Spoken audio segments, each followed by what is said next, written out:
अस्सलाम वालेकुम प्यारे साथियों, क्या आपको पता है कि नेकी क्या है? आइए हम कुरान की रोह से साबित करते हैं। फमन यामल मिस्काल ज़र्रतिन खैरन यरा। बस जिसने ज़रा बराबर भी नेकी की होगी वो इसे देख लेगा। ये आयत हमें बताती है कि क़यामत के दिन हर छोटी से छोटे अमल का हिसाब होगा, यहाँ तक कि एक ज़र्रा राई के दाने के बराबर नेकी या बदी भी अल्लाह के इल्म में है और इसका बदला इंसान को ज़रूर मिलेगा। यहाँ ज़र्रा से मुराद बहुत ही मामूली चीज़ जैसे कि एक मुस्कुराहट, किसी को पानी पिलाना, किसी को तकलीफ़ से बचाना, कोई भी छोटा-सा नेक अमल हो सकता है।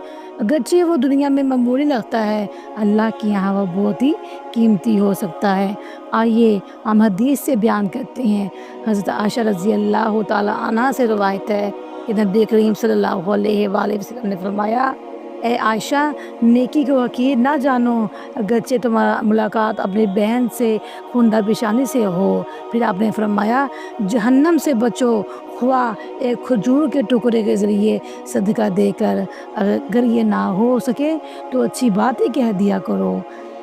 नेकी कभी छोटी नहीं होती, हर नेकी अल्लाह के यहाँ महफूज है। हमें किसी भी अच्छे काम को मामूली नहीं समझना चाहिए।